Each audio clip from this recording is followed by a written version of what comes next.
begin with the last two pages of my talk yesterday, my lecture yesterday, just to formulate one more time that equivalent form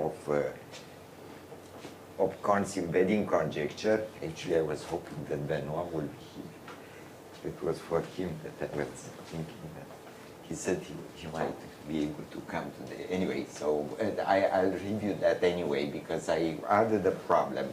You remember also, I mean, after all, the title of my lectures is about, the hyperfinite one factor and its appearance in many, many places. Of course, one of the most sort of famous such occurrences in the Kahn's embedding conjecture.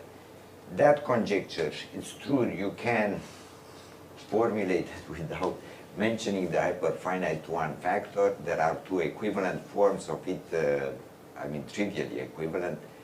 One being it's the embedding of arbitrary threshold for Neumann algebras into R omega, the ultra power of the hyperfinite one, but the other is, which is obviously equivalent, is the such embeddings into the ultra product of n by n matrices. Remember, I put that up on the blackboard yesterday.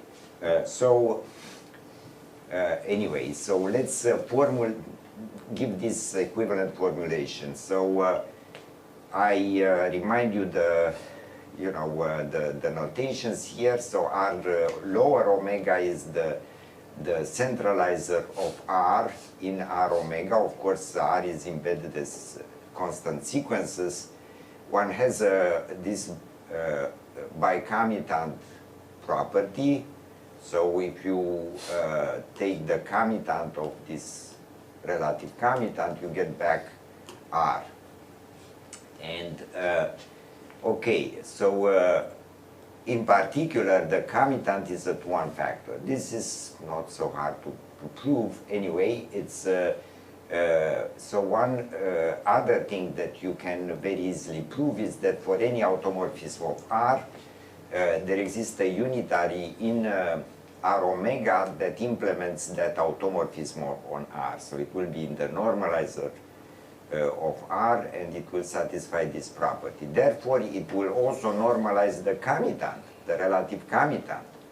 Okay, okay, and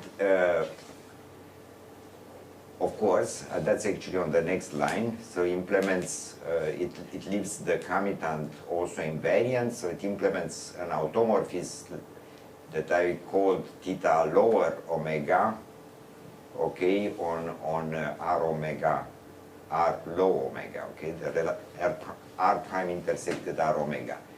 Here what I mentioned also is that any two such choices, because of course you have lots of choices, you can, if you have one choice of such U theta, you can multiply it with anything in the relative comitant, you get the same. And conversely, you have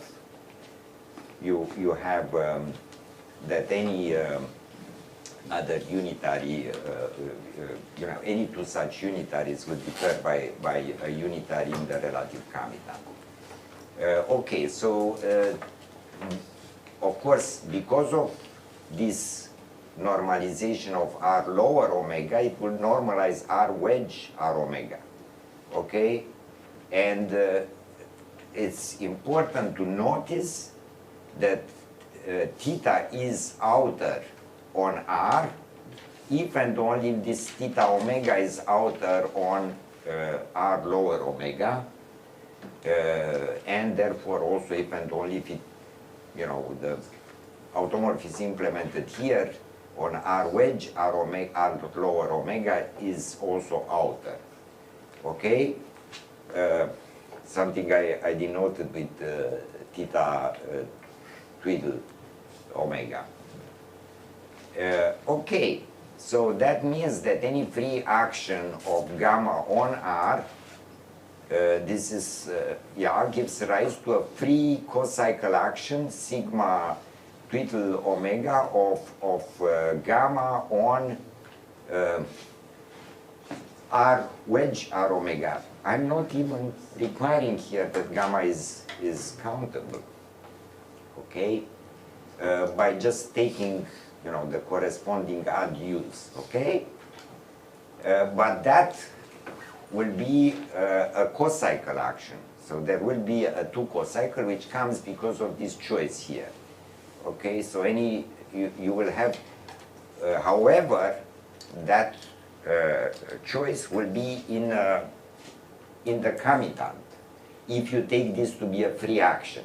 If you take it to be a co-cycle action, of course you have a co-cycle on the part of R it's carried on with also some part of the co-cycle that's in R omega. I mean, you have a product of those 2 co-cycles. The overall co-cycle will be a product between the co-cycle, initial co-cycle with a co-cycle that appears because of the choices of these U thetas on this side, on the side of the R prime intersected R omega. Okay, but for free actions, genuine actions, your 2 co-cycle is in R lower omega. Okay, so this is trivial observations, but it's kind of cute. Okay, and it's gives rise. Oops, I would have I forgot to put a pause. It's okay. Okay, so this is what I added from yesterday. There is this theorem which I've included in one of my recent my paper about vanishing of the cohomology. I have mentioned this fact that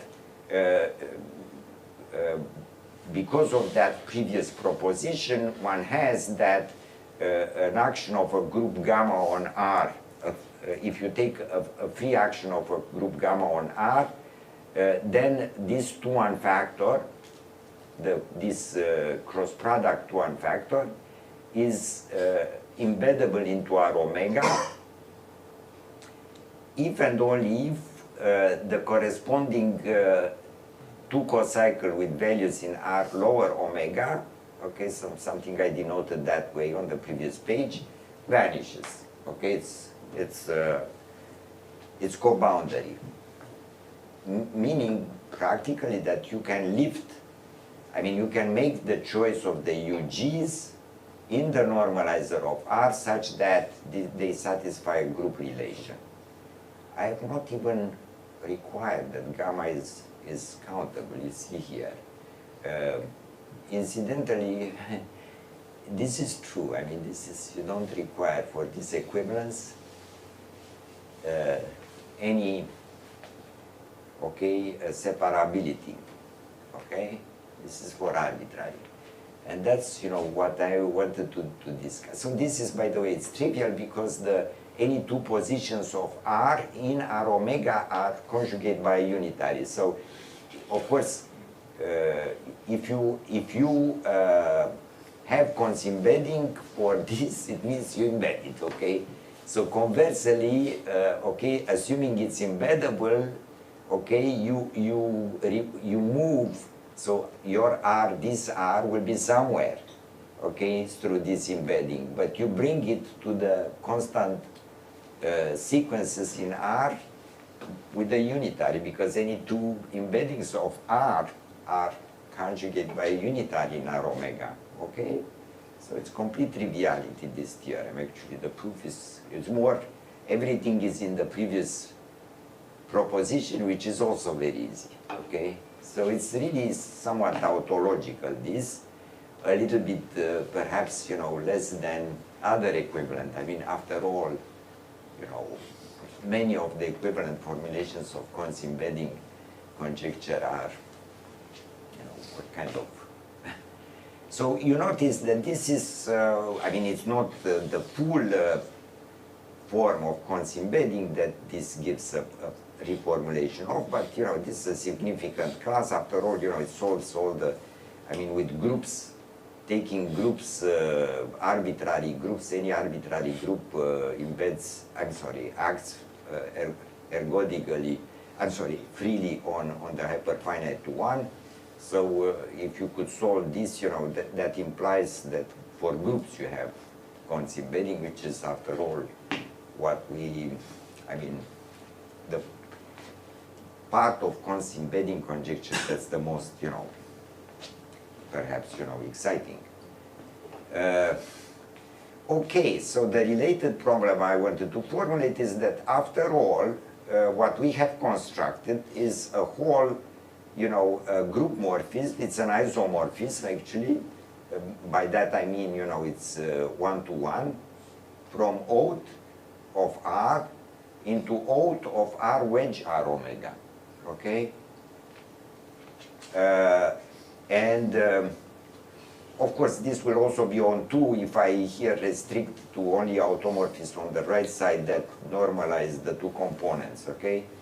So this map, lifting it to a group morphism into the normalizer of R, okay?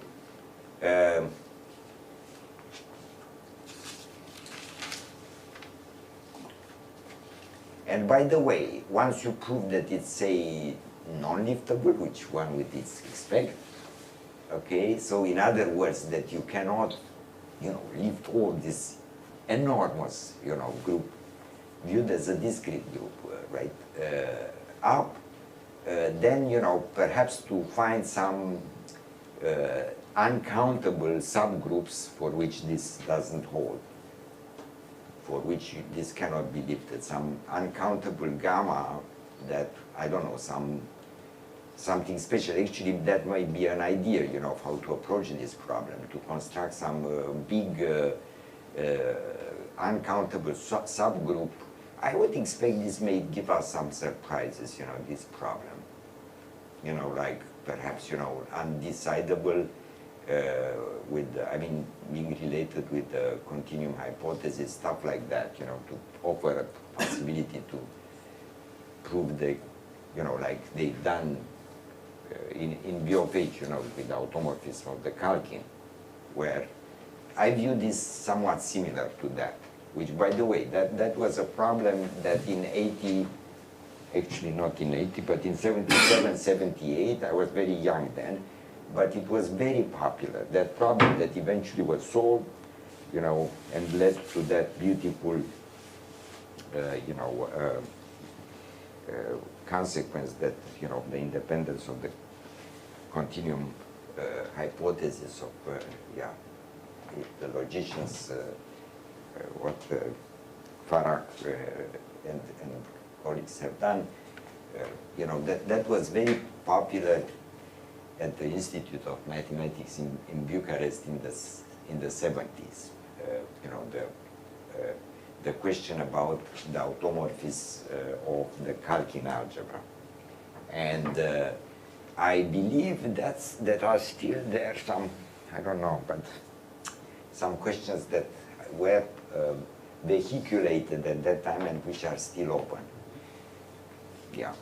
Well, this I think has a somewhat similar flavor. You know, I don't think this is easy. Or maybe it is and I missed something, but I don't know how to do this. So I wanted to share that with you. I think it's kind of cute.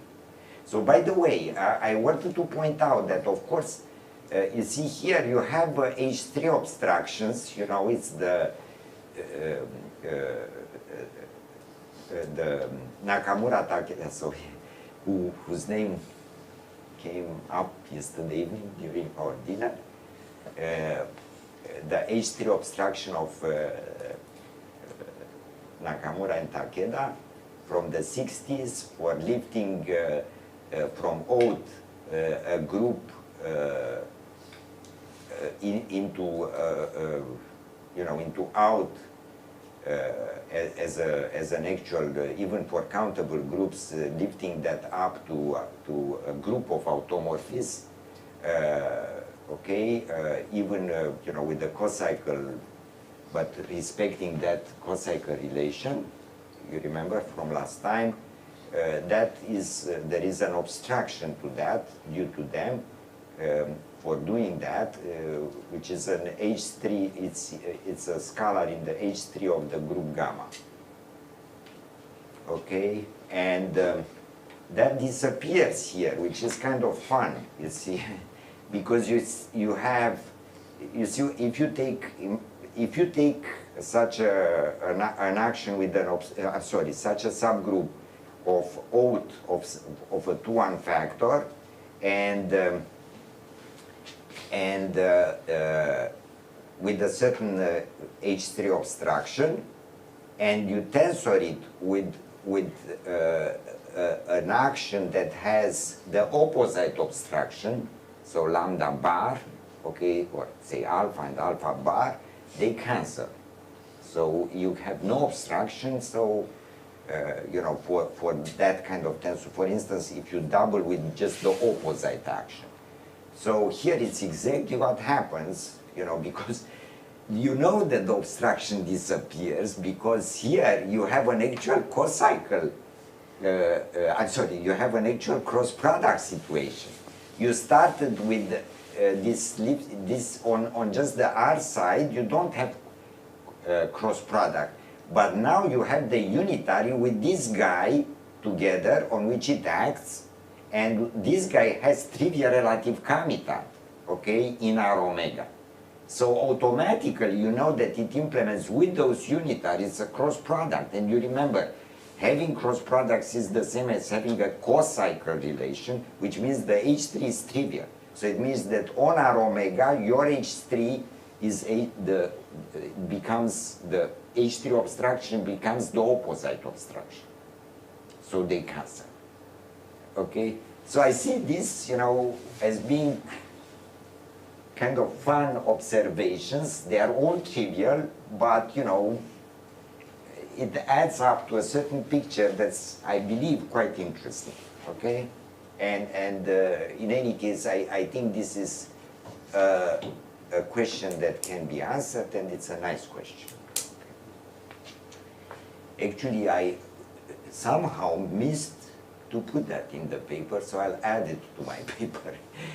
Although I did think about this problem, but I just forgot to put it. So I'm happy I remembered it will be, you know, on the. I actually added this to what I gave Taka this morning to put up on the. So this is already on the. Okay. So is there any question or comment about this? Because. So, yeah, okay. Okay, so let's look now. So my plan was to finish to have today's lecture with about embeddings of the hyperfinite one, and you know, to emphasize more of this fact that it's so important, the hyperfinite one and its embeddings. Okay, it's, I mean, of course, it appears the hyperfinite II1 factor all the time, appeared in my lectures, but quite often in an implicit way. So there is the hyperfinite I/2 factor behind some key results, okay? One of them was this local quantization lemma. So it appeared in fundamental, the proof of the theorem, at least the proof I gave, okay, of the Kohn-Feldman-Weiss. Well, there, you know, it's actually a simplified version. And in Ogneanu's theorem. Now this, I did not comment. If you remember, I said there are two key points in his proof. One was this, you know, I mean, like black boxes. So one was the Ornstein-Weiss tiling of the amenable group, but the other one is this lemma. So incidentally, so I mean, this was an absolutely crucial technical result, which Adrian Ogneanu used. It's somewhat funny because he was actually announcing his, he announced the theorem starting summer of 1980, and because he clearly had, you know, a very good strategy of proving it, but he did not have it in 1980, okay? So this I can tell you now after the facts, you know, he definitely did not. So desperately, in this, in the spring of 1981, as it happens, a few months after my paper, came up, where I proved this lemma, he was, discussing with me, asking me, well, but do you know, some ways in which one could exploit the trivial relative comitant condition in a sort of abstract way? And I said, well, didn't you read my paper? He said, no. Well, it's in here.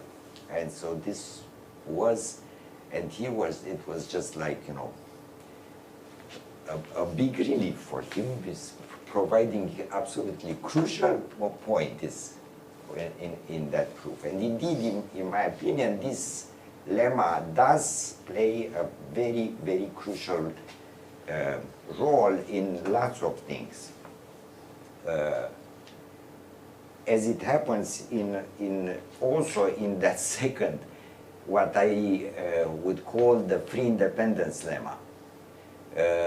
So in the approximate vanishing one cohomology result, we use this, let's call it now, I didn't give it a name at that time, the free independence lemma, which said that if you have gamma acting on n freely, and countable group, this n is separable, and you take another separable subspace, then in n omega you can kind of do this mutual freeness thing with the help of a unitary.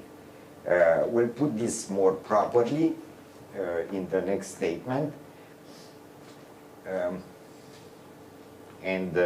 Actually it's like this.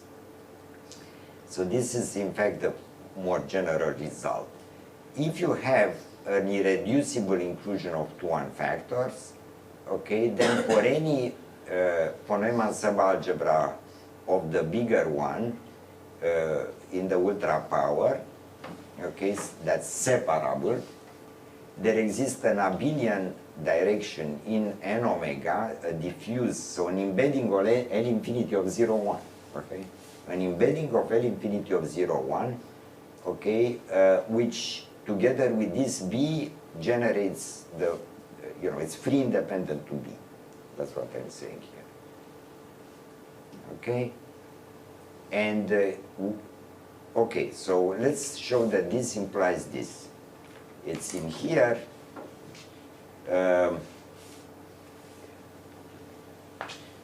Is this me or?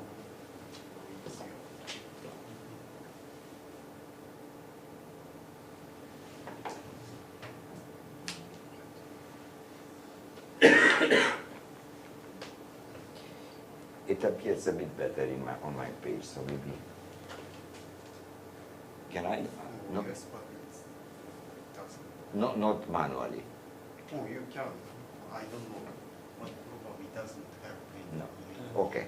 Anyway, so indeed, you just apply this. Well, I mean, I didn't assume n and m are separable, but you can reduce it to separability. In any case, oh, I'm sorry, so here I'm not assuming, and indeed I don't need it, but here I did assume. So sorry, so indeed, I'm taking m to be n cross gamma, and then of course you have n prime intersected n is equal to the scalars. So, and then I apply the theorem, this, to get A into n omega free independent to the von Neumann algebra to this. In particular, it's free independent with n, with this curly x, and with the UGs. And that's what I'm exploiting here. You see, in order to get this, this is like saying that the unitary, this sigma g is add of UG, with the UG being the canonical unitaries. So if U is free independent with all this stuff, then of course you will have that. And the unitary, I take it just to be a hard unitary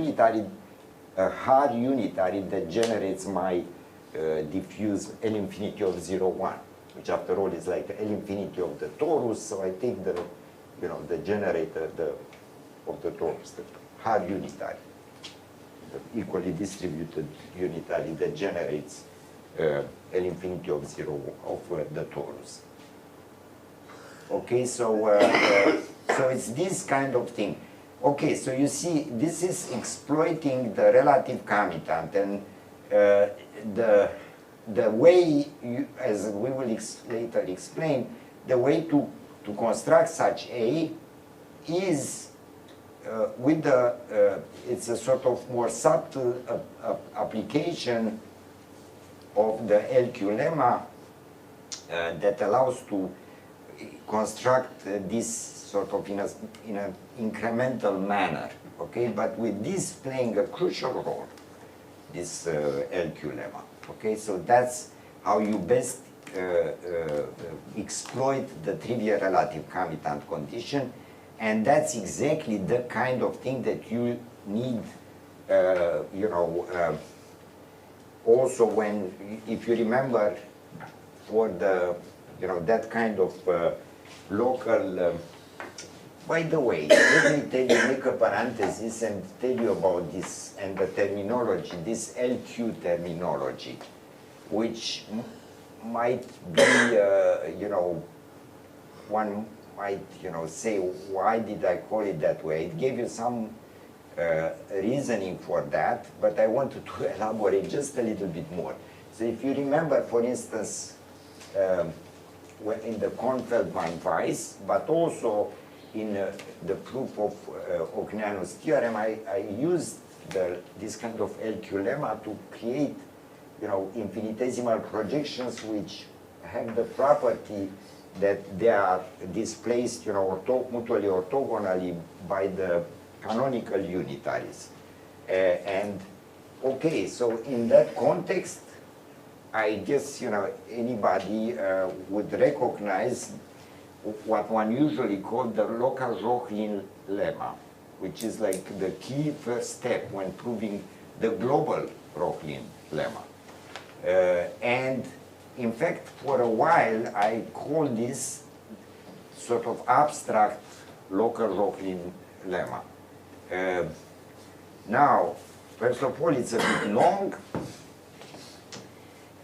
and now I gave some talks to some people in dynamical system, ergodicians, etc., and they said that it's really silly to call it that way, in this form, which in a way, you know, I agree. I mean, it's really a sort of abstract. I mean, you know, it's really a little, you know, it's true that, you know, in a very particular case, it reduces to this type of, you know, consequence, but I believe it's much more, and to me, the key phenomenon was though this, you know, if you remember that thing with the finite dimensional Hilbert space that's, which is in M, and which by, you know, doing this kind of operation, I transform it into an algebra, okay, from a vector space to an algebras. And that's the spirit of,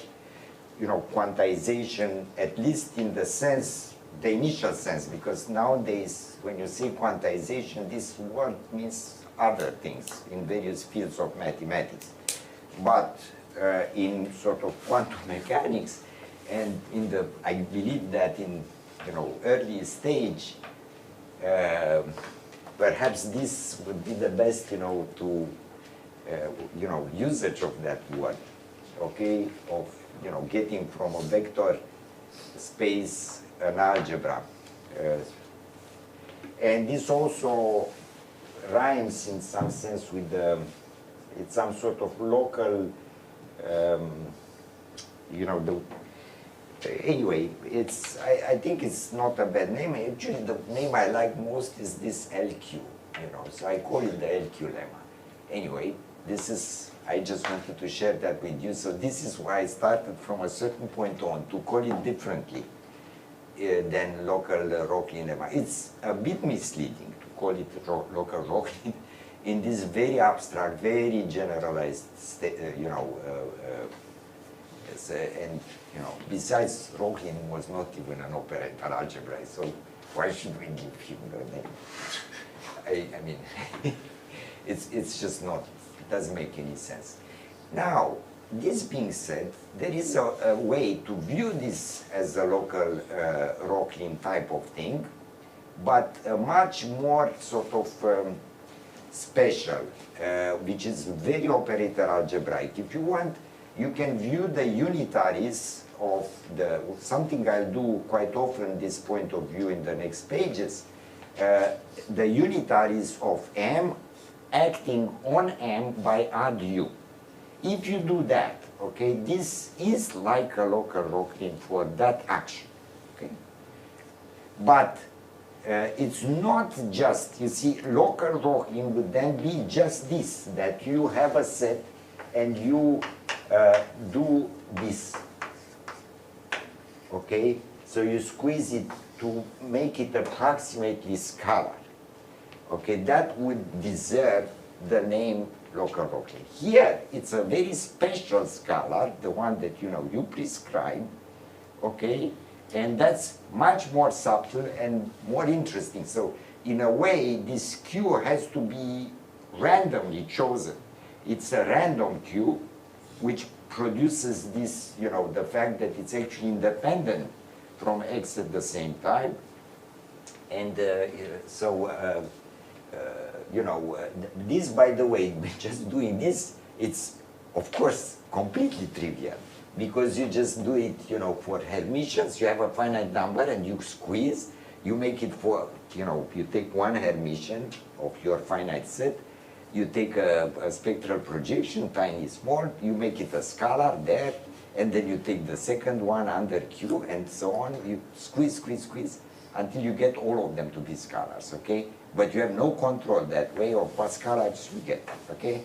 So it's non-interesting. You want a deterministic thing here, okay?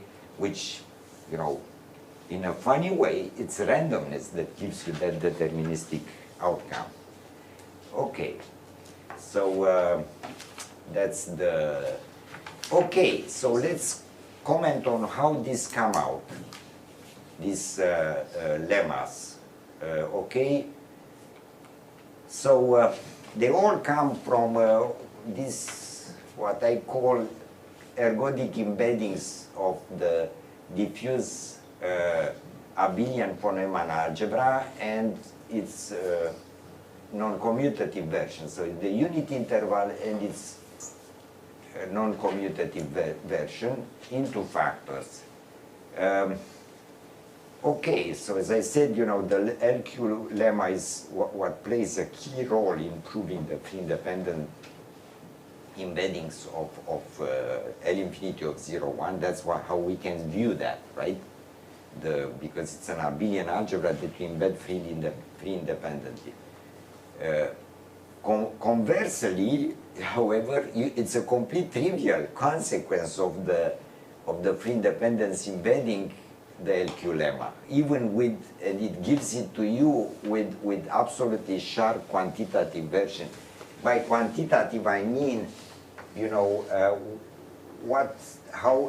is infinitesimal, but what's the size of this guy? And that's actually something you can control in a sharp manner, okay? So you cannot do better than something, okay? I don't want to get into that. It was very much related to what I was talking about 3 years ago here in my lectures,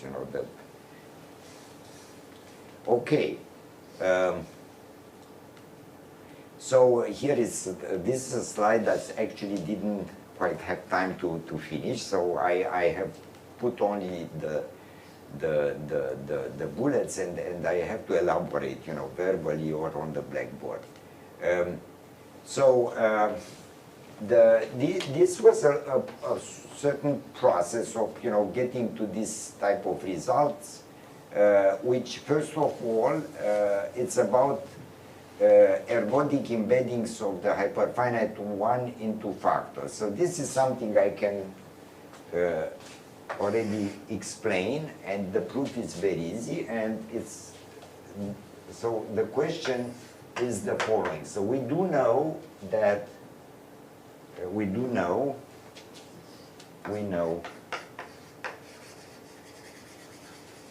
that R embeds into any II1 factor, right?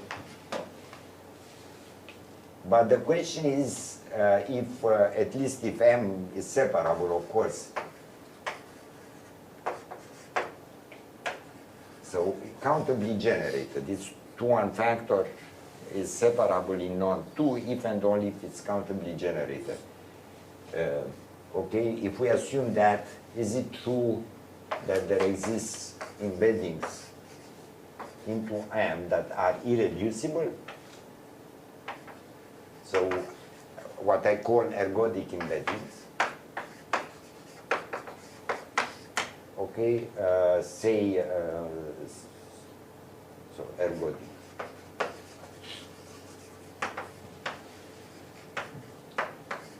Okay, and here is how you prove that indeed it's true. So the thing, so okay, so this condition,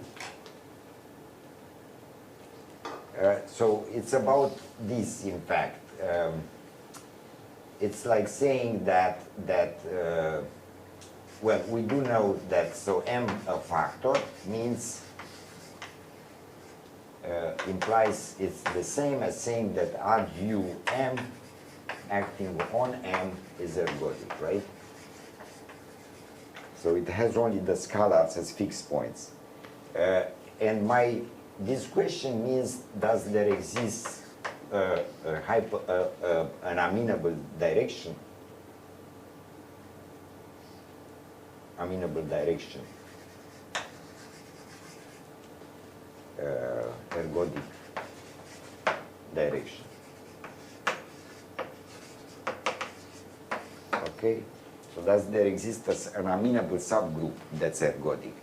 The reason this is important is because you see one of the key techniques where you exploit factoriality or things like this is by averaging. This averaging means, doing this.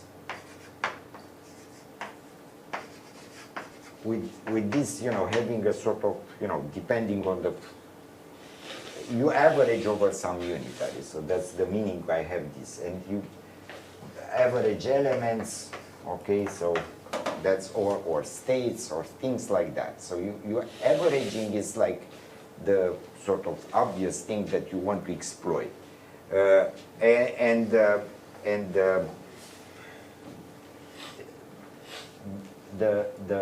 having the hyperfinite one factor for which you have ergodicity means that you have a direction where you can average, okay, because of the amenability. So this is very useful, okay. I'll tell you several problems that come out because of this kind of averaging and having such irreducible or ergodic amenable directions, okay, is very important. And so how you prove this? So prove. So the answer is yes. So this is a theorem. Okay. How you prove this is as follows. So the key observation is that if you have a massa, so first observation, if you have a massa, A into M is a massa, maximal abelian, the fact of being a massa in a II1 factor is something that you can control and can control locally. So this is a massa if and only, say it's abelian initially.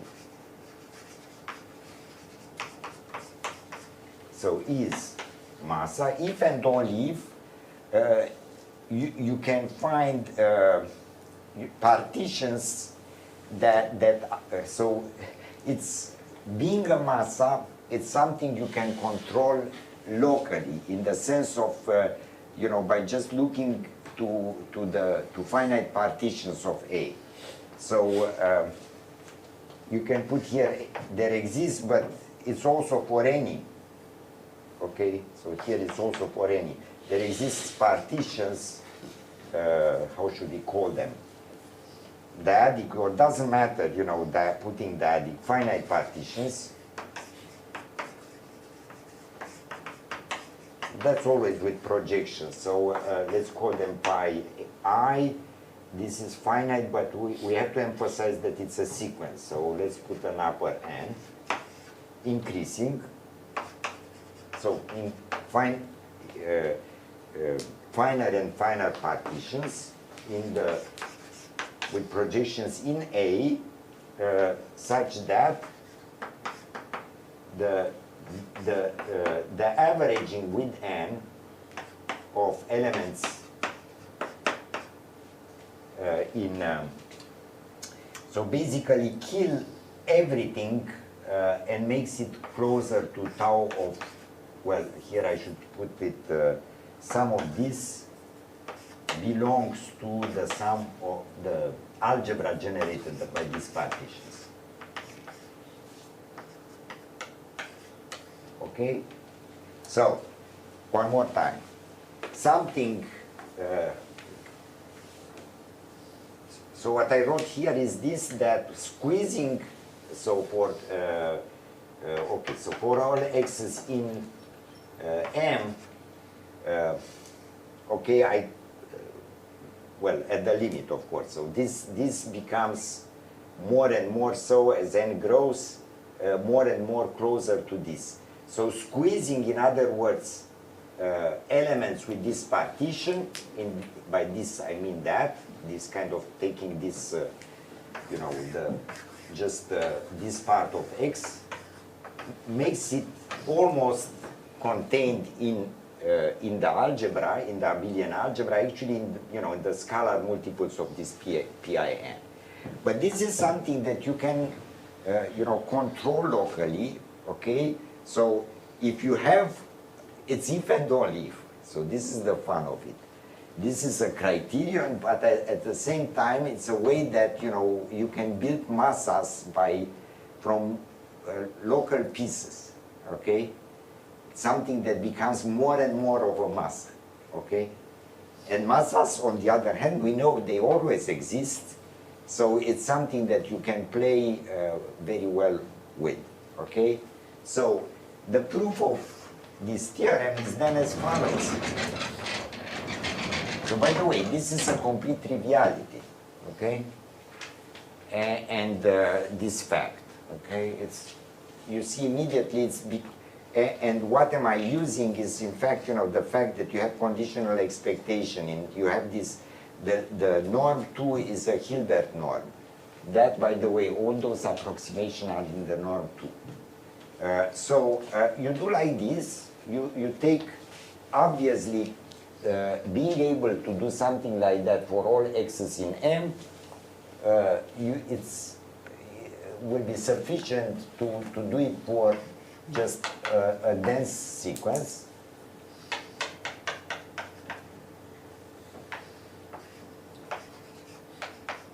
So this is not too dense. It's sufficient to do it for just a dense sequence, okay? And as I said, you know, it's also equivalent to, for any increasing net of projections that, maybe I should have said, generate all A, okay? So it's equivalent to also having this for anything, okay? And so what you do is this. You take a massa, A in take. So you fix your dense set, okay? Take a massa, okay? From one of the implications, you will have that there exists Pi, I'm not even putting the upper, but there exists finite in here partition that kill, okay, so you start with the F in here, a subset finite, which will of course be more and more pieces of the Xn. So let's put it M for any epsilon.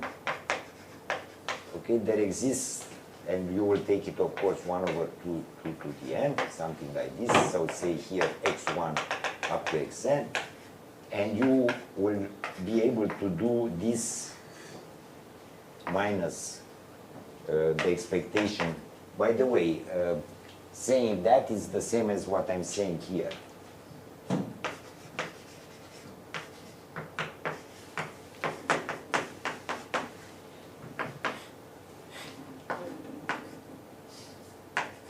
For all x's in F. Okay, so that's by that, okay, because it's a mass.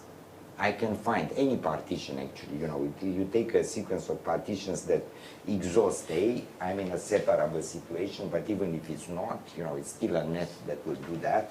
So I can, you know, put all these x's into A basically, okay? So I do that, and then, you know, with the discussion you remember we had, by the way, you can take this to be from the beginning dyadic. You can take them dyadic. So meaning that, you know, traces, because I know that I can, but even if they were not, some n. Same, okay, so you kill this, and then so you have your partitions that kill the first so many terms of your, you know, sequence, and then you just take partial isometries that makes them equivalent. So you integrate this into, you know, you take them to be some diagonal of some EIJ, of some matrix unit. So, okay, so I built my non-commutative dyadic around them, okay, that exists, okay. So this way I got one matrix algebra dyadic, okay. And now what I will be doing is, given a bigger set, okay, now I go from x1, xn, which I have dealt with up to this moment, to one more. And epsilon, I do it now this well. And these elements, I put them into my grid with these EIJs, and I'm taking this finite set in here, okay, will be E1I xk EJ1. So this was overall I and j from 1 up to whatever, okay, and k up to n plus 1. So this bigger set, and with, you know, this epsilon, and I am in this II1 factor. In all this is in E11 and E11.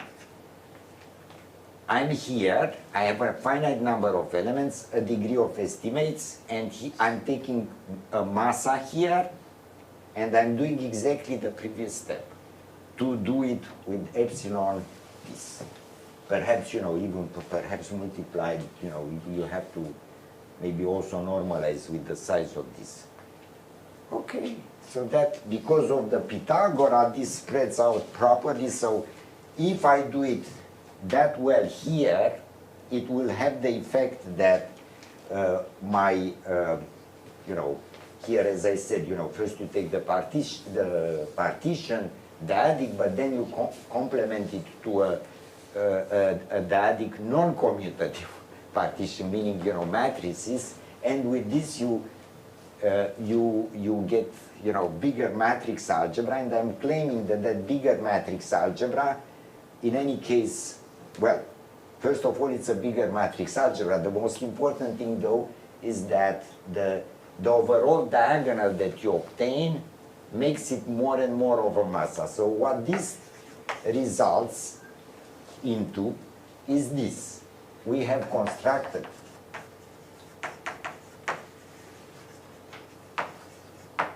this. So it's you know, a union. So we have constructed this way, you know, I'm taking the union, so it's a copy of R in M, but also with the diagonal, okay? And the diagonal, because of my choices, is a massa in M.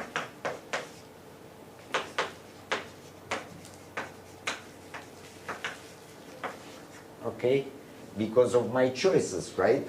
The way this cuts and the spread out will do it, you know, will have as an effect that this will be better and closer altogether. The EIIs, you know, the refined EIIs will be, in other words, the diagonal of the hyperfinite II1 in all this procedure will become more and more of a massa on M. Okay, and that, you know, finishes off because you constructed this thing with this being a hyperfinite II1. Okay, and with d prime intersected M is equal to d, so therefore, so thus R prime intersected M, which must be contained in d prime intersected M, which is d, so R prime intersected M is included in R, so it's equal to the scalars, right? Okay, so this is the proof. And so this is important, and the important thing is that I did not use that much, in fact, of the, I mean, we use this thing that you can kill things with abelian stuff, okay? And then you complement that, you know, to this non-commutative stuff to also have your hyperfinite one. So same proof will prove that, oops.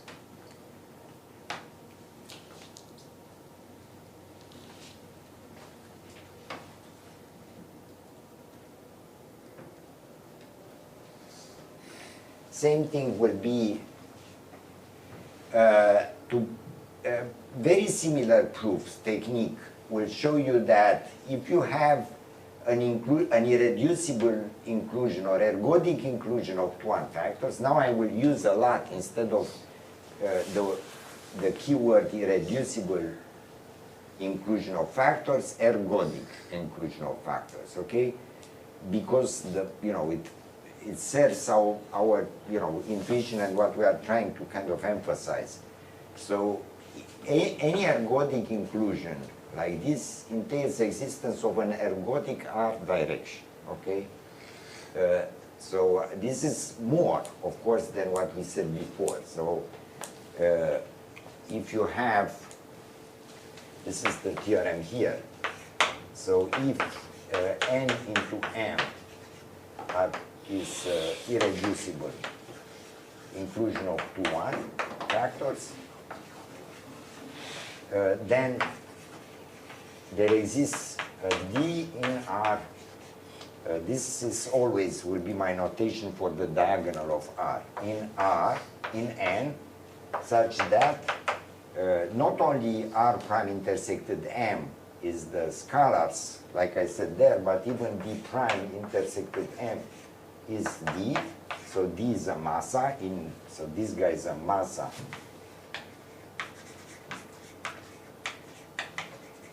in M. So you have in N an abelian ergodic direction, okay? An abelian ergodic direction, and you can, yes, so, which you can, in fact, construct around it a whole ergodic R direction, okay? And well, this is important because, the whole thing with the, well, first of all, yeah, so these were results that I proved, but this was not known actually. Ergodic embeddings of R into II1 factors, and it was an important technical device. You see, there were several problems that were depending on solving this. So, for instance, actually, I think I put it. So they came up. So Cadison had an approach to the, you see the problems in the 50s and 40s, 50s and the 60s were really more into, I think people didn't quite know how to distinguish. Of course, those, not many people, but the few, and especially people like Cadison and Jacques Xmier, were trying to, of course they would have liked, I suppose, to prove that many factors are different to construct families and so on. But that looked and probably was at that time quite hopeless. So they were trying to solve all kinds of basic questions, and in any case there were some that they were very excited about, and one was the Stone-Weierstrass problem in non-commutative setting. So the Stone-Weierstrass, this was really an important sort of motivational question for many. Much of the brilliant work in the 60s, in the early 60s, was about trying to prove non-commutative Stone-Weierstrass problem. So, and that is this, you have A into, let's not use A and B, let's use B and what? D. C-star algebras, say separable, and you know that the states on B are separated pure states. Sorry. On B are separated by D.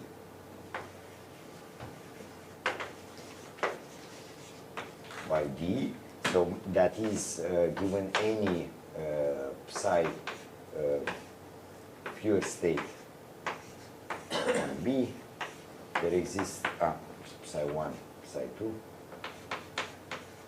There exists an x in D such that psi 1 of x is different from psi 2 of x. Okay?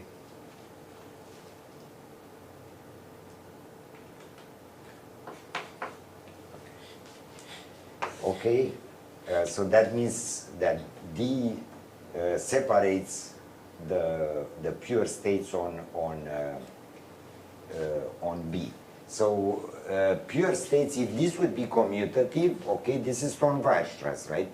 Because Stone-Weierstrass, right, says that if you have a subalgebra of the continuous on X, and you have a subalgebra that separates with the property that for any 2 points, there exists a function in here that separates them, then it has to be equal, Stone-Weierstrass, the classical one. And, or maybe the contribution of Stone, I guess, is this. The Stone's version of Weierstrass theorem, which was just for polynomials, the abstraction of the Weierstrass theorem. Okay. So this is a very beautiful problem. By the way, it's completely open to this day. But there were works by Cadison, by Green, by several people who proposed some approaches. And many of these, they boil down to construct, to being able to have this through various averaging techniques in the end, to have this big ergodic directions where you could actually integrate and do averaging, okay? And also there was the vanishing cohomology, the Hochschild cohomology of Cadison, Ringrose, that was also depending. There was some approach of Cadison. Cadison had these ideas when he was trying to solve the derivation problem, which is like H1, Hochschild cohomology of first degree. So anyway, these were the kind of questions that people were very much fond of.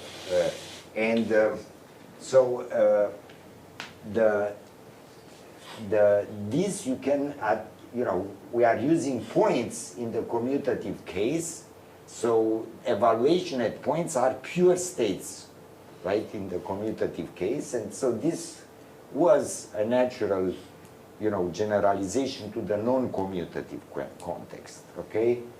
But incidentally, the pure states in the commutative case are also the factor states, the only factor states, of course. So you could take here, factor states instead. Maybe that's the right generalization. Well, the factor state problem actually was literally brought to, exactly this problem of whether you can have, this kind of hyperfinite II1 factor says it happens, arbitrary AFD factors with trivial relative commutative. That would have been, was in fact, the full statement. And so that could be solved because of this. And, probably helped me get the position at UCLA in those in 87, I guess. I don't know. This, in any case, these were, problems that I could solve through this. So the local quantization lemma then, does come out of this also because of the following. You see, you want to, as I said, you want your Q. So the thing is this: you can construct not only R in M with R prime intersected M is equal to the scalars, but basically there is a finer theorem which is kind of behind, the proof of this LQ lemma, although I never formulated it this way, but even in fact, Rn with Rn decreasing to the scalar. So you can get very small, in some sense, tiny hyperfinite that avoid any given finite set in the sense of being approximately independent. So if you have this, okay, for all n, if you have such a theorem, which say we proved through some refinement of this that you can do that, even not decreasing, what I want is that they tend to the scalars in the sense that Rn of x, okay, this tends to tau of x for all x's in M. Okay, this, I can tell you, is not such a big deal. If you do not require that, they are decreasing, this is not difficult, okay? So, by this, I mean that, more and more you do that construction in a way that at the same time you take care that your Rn are independent to some given tau independent, okay, to some finite set of elements, approximately. And, okay, so this is not such a big, well, if you have that, okay, then you have your finite set of elements. Okay, so the proof of the LQ lemma is kind of obvious because you go down like this, okay, avoiding your finitely many elements, okay, which are given. You remember the local LQ lemma, given any finite set, any degree, or you have the Q that squeezes to the trace. So you go down first, so that, in the finite set, these are tau independent to that finite set, and then there, you have a massa, so you take that massa and, squeezing with it gives you the expectation onto the massa, so, but the massa is in Rn, so it's a scalar. So any of those projections, since you squeeze by these projections now, and you get the expectation, which is now the trace of x, okay, which you can view also like this, right? So this is small.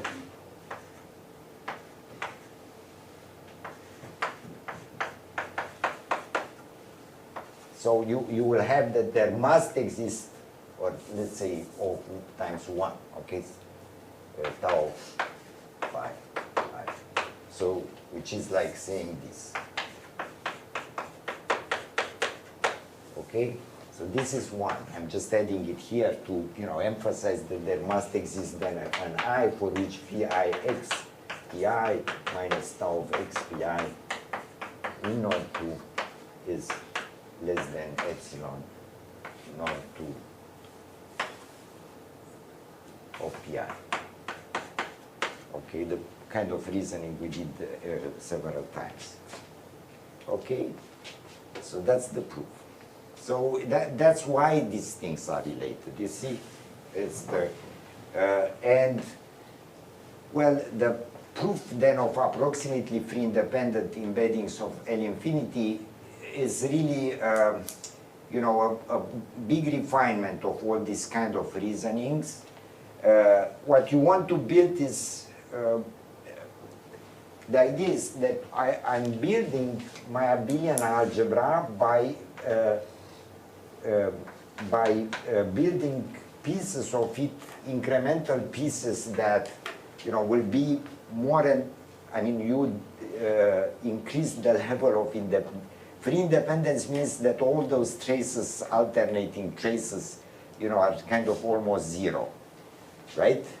Because it's actually approximate free independence because it's in the ultra power algebra, which amounts to not having exactly in the algebra, but in the in the ultra power amounts to approximate free independence. So. Well, the way to do that is by building this, what you do in fact is not literally constructing incrementally your unit interval, but rather you construct you choose any copy you like of your unit interval in your, in the R omega, whatever, in the ultra power, ambient ultra power. And what you construct incrementally is a unitary that conjugates that into something that's more and more free independent. So it's actually your effort is to construct a unitary that satisfies certain things, and that's something that you do, as I said, through this kind of incremental patching technique. That builds this unitary piece by piece, and it's a maximality argument, etc. You do it more and more independent with n increasing. Okay, so it's actually long. I mean, it would be easily the subject of the course. I mean, I often teach a course at UCLA of a full quarter with just this. So. It's not that easy to explain in so short time. So let's leave it to that. And well, I wanted to emphasize the full strength of this technique and of this type of free independent embeddings. So I should have added here approximate free independence with amalgamation, okay? So, so this is the best kind of result, or at least that I could prove is like this. So in fact, you can even allow amalgamation. You can allow, because you may, well, let me formulate it and then we comment. So you take any finite, any sequence of factors it's nice because it's a, you know, also applies this result to the ultra product of n by n matrices. And you take the ultra product, one factor, okay, over some non-principal ultra filter, and then I'm taking, you see I'm using this kind of bolded M for this, just to avoid having too many M's. I'm changing the, and this kind of more complicated notation for this ambient algebra. I'm taking also a bolded Q in it to be a for Neumann subalgebra, a big one. So these two, both of them have lots of applications, so I wanted to emphasize both sufficient conditions that allow me this kind of amalgamated free product. One is that for each Mn I take a Qn, okay, subalgebra, such that you have this property. Now this is the terminology of intertwining by modules notation. So it basically means that this guy on the left is much bigger than this one. You cannot switch pieces of Qn into this algebra on the right side, which is the relative commutant. So the algebra itself is sort of bigger than the relative commutant. This will happen, for instance, whenever these guys are finite dimensional, or this Qn is non-hyperfinite and this is AFD, things like this. Also, you can do this when Q is the relative commutant of an AFD subalgebra. Okay, you can also do this. Separable amenable means AFD by Korn's theorem. I should have said here AFD instead of amenable. Then given any separable, so you have exactly the same statement, but it's with amalgamation with respect to, so I can embed in Q a copy of the unit interval, okay, that's free independent to Ex, to anything that's separable, to any countable subset in here, that's perpendicular. You see where I'm taking it. It's perpendicular to this, to Q prime intersected M. Okay, if it's in Q prime intersected M, I cannot touch it in any way by things in Q. So, but if it's perp on the relative commutant, okay, then I can find a copy of the unit interval that's free independent to X relative to this relative commutant. By this I mean really that the expectation onto this thing on which I'm doing things relative to of any alternating word with things in A and in X, the expectation is 0. Okay, so that's what it says. Okay, so this is like the best result, has lots of consequences. So this it looks kind of technical, but it's you know, it's very extremely useful thing. Okay, for instance, okay, so here it is. Okay, so these are all approximately embeddings. So I propose that we finish a bit earlier, but I don't interrupt, so that we have a continuity. Okay, sorry. I need to go for class. Oh, I'm sorry. Okay, so okay, so so let me emphasize that this is approximately because it's in n omega, in m omega. I'm sorry, it's in ultra powers, so that's why it's an approximate version of such random embeddings. Okay, and by the way, I've not mentioned R. This is just random embeddings of L infinity of 0, 1. Okay, but R is present practically all the time. Because, for instance, of this, you know, I couldn't have done that, you know, localization thing with the trace without something like this. You cannot do that. So it's really relying on random embeddings of R that you can do that, okay? Just playing with the abelian thing, you would not have would not make this possible. So it's all the time R is that's behind, even if I'm pushing for. By the way, I could have said here R, but here it's natural to put. I could have said R here, by the way. Okay, no problem. In fact, since this is free independent, you can take an R and I can take a unitary in here, and U R U star, which I'm playing in this finite separable set, and just like if you remember the trick we did, before on one of the previous pages, and then U R U star with the U in A will be free independent with all this. So you have R if you want anyway. Okay. Well, so let's stop for a moment and emphasize the following. So it's great, these are very useful, etc. But there is something that we are missing to exploit, and the fact that we are missing to exploit is that both A, I mean the abelian, the unit interval, and R are AFD. So that means they are inductive limits of finite dimensions. So you construct them recursively through finite and finite commutative or non-commutative partitions, okay, dyadic partitions.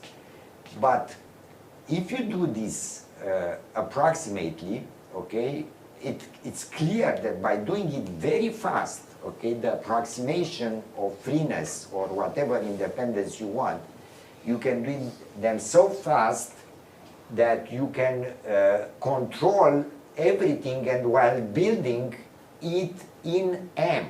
Not in M omega, not in the ultra powers. Okay? Let me emphasize that a bit more in the following page. So this is this thing that I have recently wrote this paper. I'm stating it, and then we'll see how this can be done through what I just said before, this kind of, and why that is possible. So this theorem says this, that any separable II1 factor contains a copy of the hyperfinite II1 factor, so you can embed the hyperfinite one in M that's in a coarse manner. What I mean by that is this. So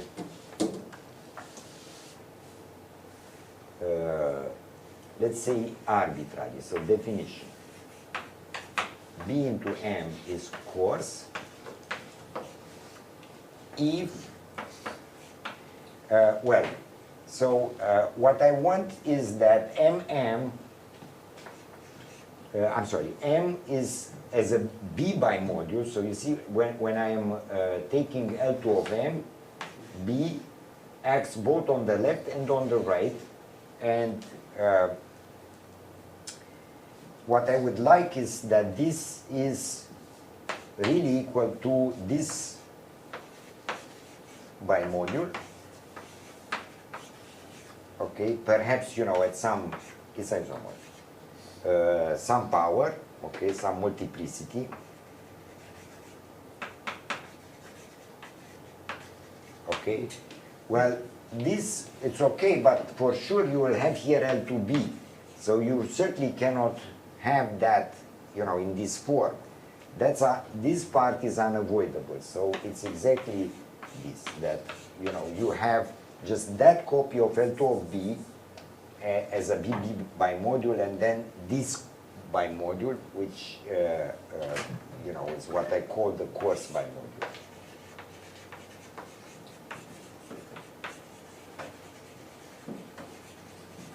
Okay?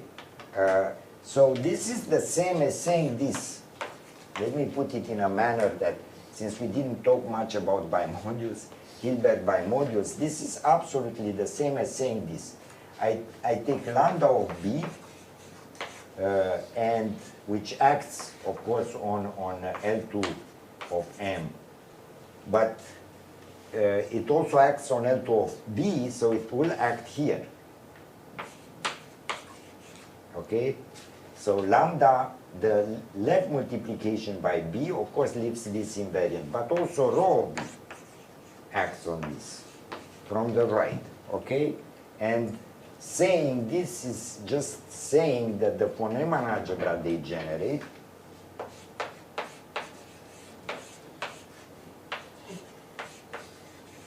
is B tensor B.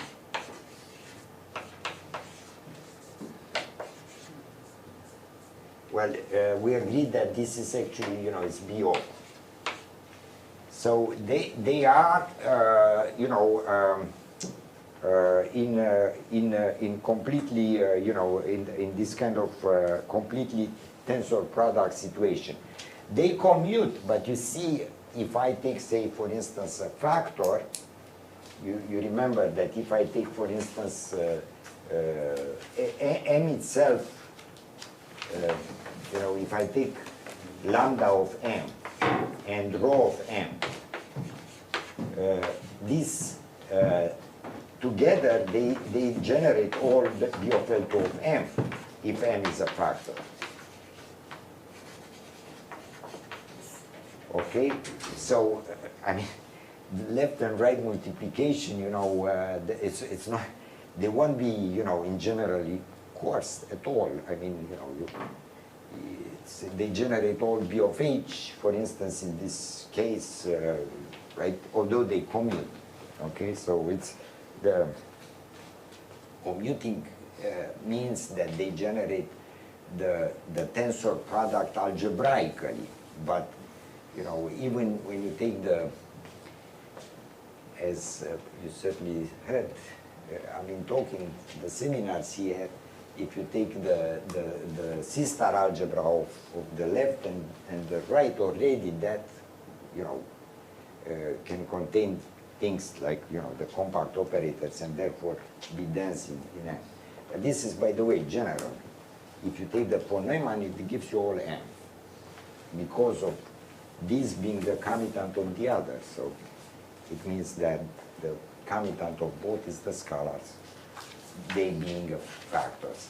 So what this says is that you can embed R into M in this coarse manner. Now that is a very, how should I, it's as close, I mean, of course you can intuitively, what does that mean? Okay, it means basically that I'm taking the previous theorem, the free independence theorem, and forget about longer, you know, words. Just let's concentrate on two alternations, okay? So alternations of between, you know, elements from R and from M that become more and more two independent, right? Just length 2. After all, this is what this means. This thing basically means, is equivalent to saying that, see, you see immediately that this kind of coarseness amounts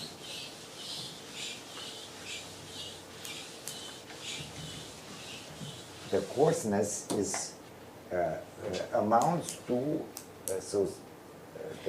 to this, yeah. So it means that if you take vectors psi n, say a sequence in the Hilbert space that are perpendicular, say, to L2 of R, here B in general. So it means that basically you have that psi n and here xi x j's xn, so traces of this, okay, maybe like that, is basically it's approximately more and more the product, say, with the traces of xi is equal to the trace of xj is equal to 0. This is closer to 0 as you take xi's and xj's in your subalgebra, in R. So, right, so this means coarseness, right? It's exactly what this is saying, that, you know, it's a representation of the tensor product of R and R, right? So what this is saying is that you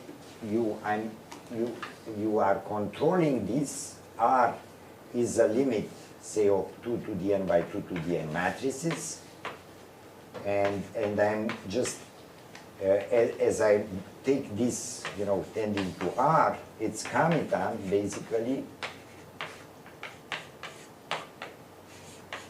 Okay, this becomes, so as you go to the tail, okay, this tail becomes two independent asymptotically, but uniformly asymptotically as n goes to infinity. Okay, so this is what this is saying. So I am constructing this in M. Obviously, you cannot, I mean, you can go even with longer segments like this, 3 independence. But, I wouldn't know to translate that into something interesting, but let's just stop at 2. That you can do so that these tails become uniformly independent, so therefore you have this, okay?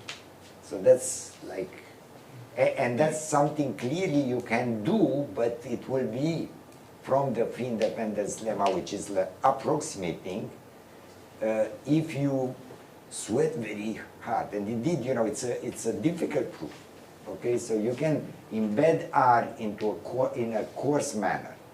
Now, the fun of it is that you can do more. Given any irreducible subfactor in M, any for Neumann subalgebra Q in M that's, small relative to P, in this sense that I said before, and any epsilon, you can find this coarse subfactor R into M so that to be also coarse with respect to Q. Okay, so that really means that literally that R wedge Q is, lambda of R, and here rho Q is the tensor product, the spatial tensor product. Okay, so which is kind of striking. So without excluding anything, okay? And moreover, you can do it so that it uniformly is epsilon orthogonal to Q. The whole R, not just locally. So as I said, this is because you can control R is constructed through an iterative procedure from finite dimensional pieces. This is like the non-commutative interval. So therefore, it's a limit of dyadic, finite dimensional dyadic, non-commutative partitions. So you build those so that, each time you lose something, but all together you can control all that loss, the defect of this kind of orthogonality. Orthogonality, what does it mean? It means tau independence, but it's uniform, okay? So of course, you cannot have that, for instance, if Q would have finite index in M, in the sense of Jones, but that's excluded by this property, okay? So, okay, so that's the, so this type of embeddings of R are really crucial, and I can tell you that if you can control this, you basically can prove lots of theorems. So to solve lots of big problems.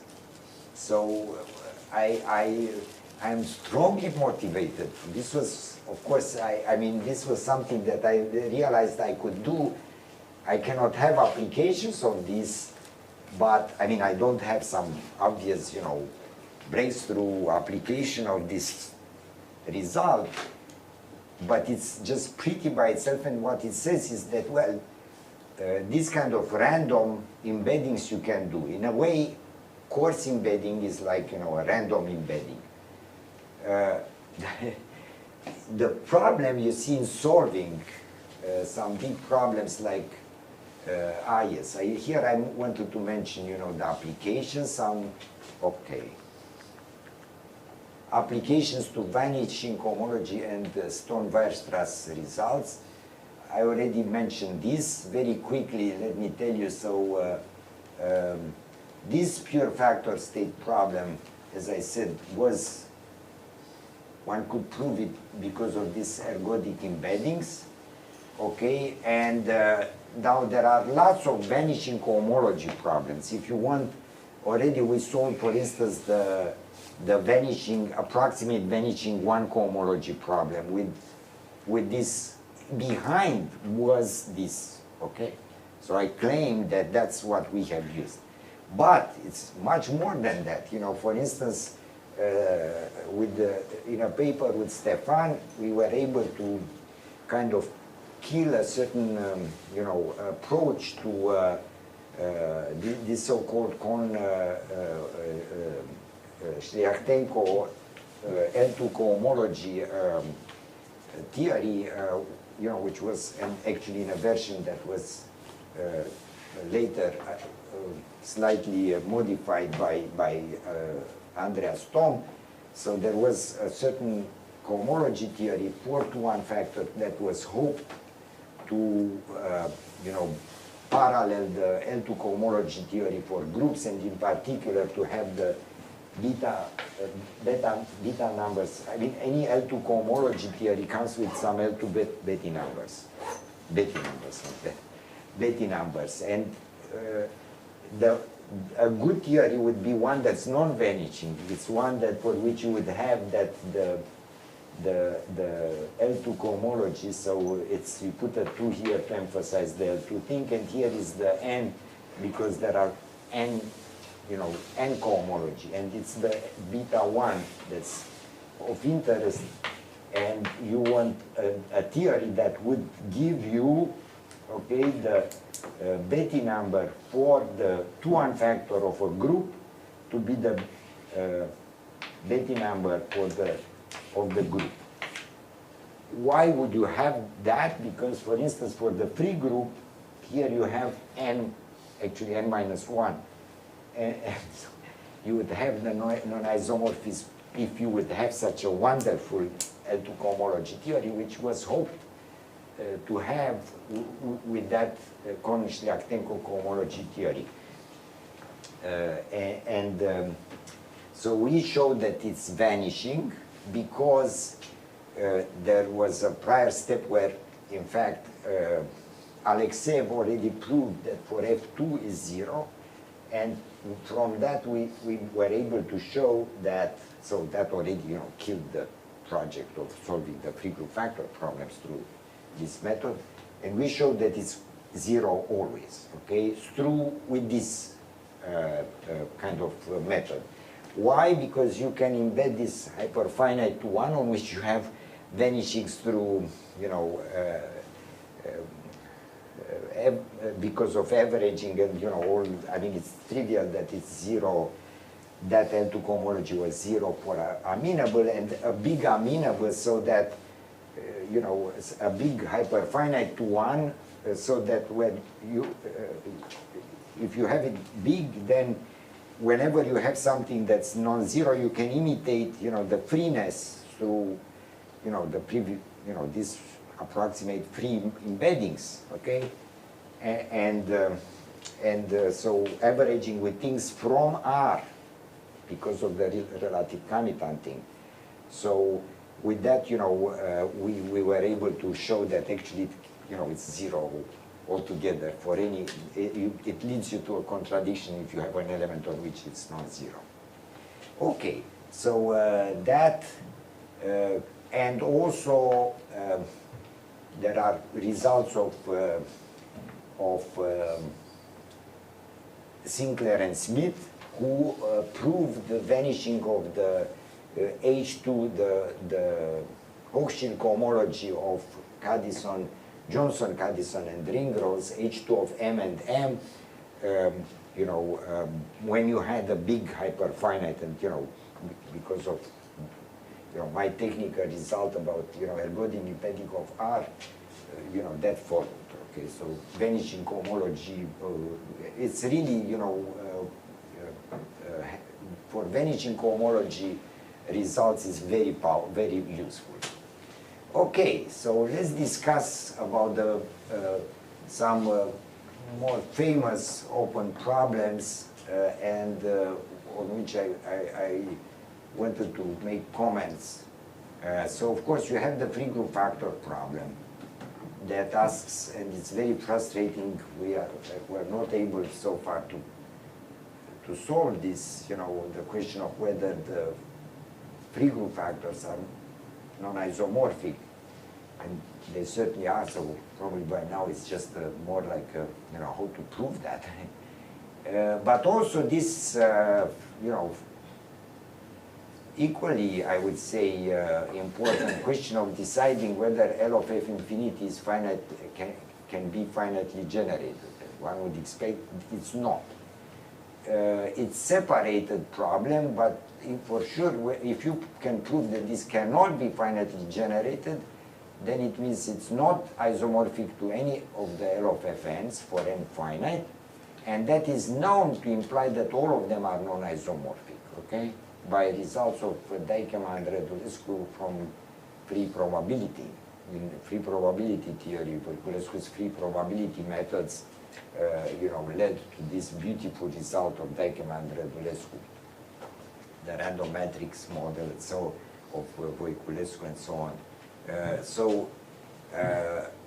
Well, the reality is that this problem, I don't have time to comment. It's my comments would not be that deep, you know, to be worth actually that much. But I can tell you that there are results of Liming G and myself from late 90s that show that if in some ways you would be able, assuming by contradiction, you know, something about them, you know, you can, whether that can imply that you have embeddings of R into the LFN copies of embedding that sort of generate L of Fn, so make it thin with respect to those embeddings.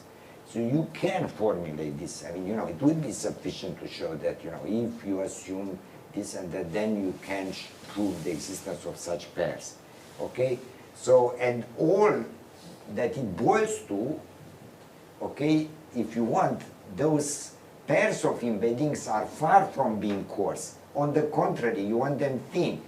Rather than having this kind of, you know, property, you want, on the contrary, that lambda of R1 wedge rho of R2, you know, this gives you all B of L2.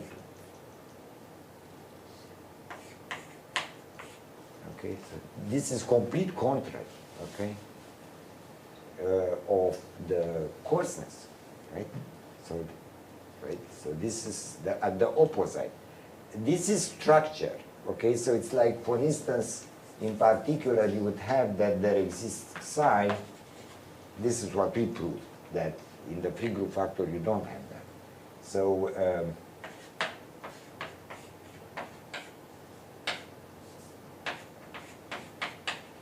Such that R1 psi R2 span is L2. Okay?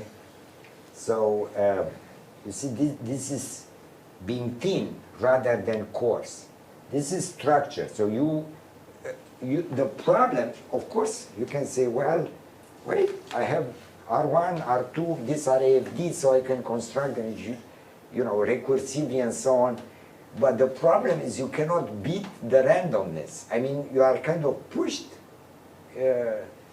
Anything you want to do to make some reasoning that would, you know, doing this and that, you know, you are stuck with this. It kind of, anything that you would be able to do is actually random. That's the only deterministic thing that you are able to do. It's like the problem of whether, you know, a II1 factor has or has not a Cartan subalgebra, and characterizing that locally, which is another problem I didn't talk about, but which is very hard, and it's very important. And that's again there. You see, you are anything you like to do with this kind of recursive methods, local things, etc., with finite dimensional, you cannot capture with this kind of methods structure. You cannot get structure, the structure of M, you know, it evades you. I don't know how to put that. Anyway, so let me, okay. Then there is this beautiful conjecture of Peterson and Thom, which predicts that if you have two, it comes from many reasons, you know, why they have conjectured that. I don't have time to elaborate. It says that if you have two maximal amenable, or if you prefer maximal AFD subalgebra of Lfn, for instance, copy of the hyperfinite one that are maximal, you know, in the sense that there is, you know, any algebra that's bigger is non-amenable. Of course, you have that because, I mean, it's inductively ordered, you know, because AFD property, even amenability is inductively ordered. I mean, any chain, increasing chain will give you an AFD, respectively amenable. So you have such maximal objects, and if you have two of them that intersect non-trivially, by that I mean diffuse intersection, then they must be equal. Any diffuse, for instance, amenable algebra can only be contained in one maximal, which is striking, if that would be true. And certainly is, you see, this idea is a conjecture, it certainly is true. Now, with this new paper, I actually gave, you know, two, I believe, much better conjectures, and this is probably the way to approach this. This looks impossible to prove, I believe it's very hard, while this, I have tons of ideas, okay, suddenly, and it's a way stronger, you know, so this is the proper conjecture, the coarseness, what I call the coarseness conjecture, which says that, in fact, any maximal amenable for Neumann subalgebra of the, these are the interpolated free group factors, so the L.5 what's called, these are all coarse, okay, into L.5. So meaning this, it implies the Peterson, but way stronger, okay, and you can also formulate this for two, etc., you know, so this is the conjecture for two of them. And let's see, the cons approximate embedding conjecture,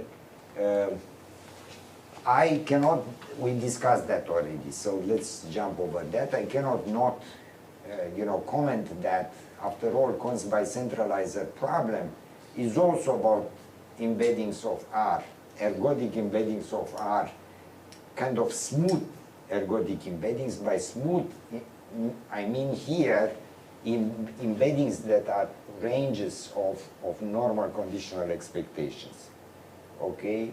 And you know, a few of us here who are very interested, this is a famous problem, it's very, very, you know,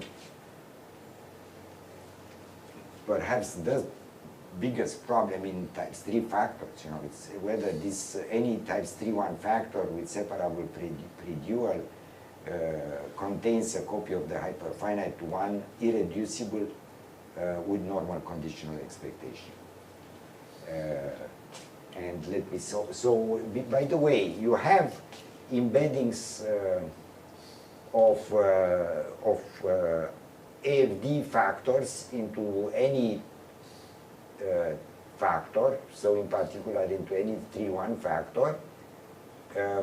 That's something that's known for, in the types 3 case, it's a result I proved, and also Roberto Longo independently, but this is a much finer, this is a, it's a very, that's a somewhat soft, you know, but it's not that difficult, that theorem, except for the case, I would say, II1, where it was, you know, important, so on, but in the properly infinite case, it either comes out from the II1, or, you know, you can cook up things like that.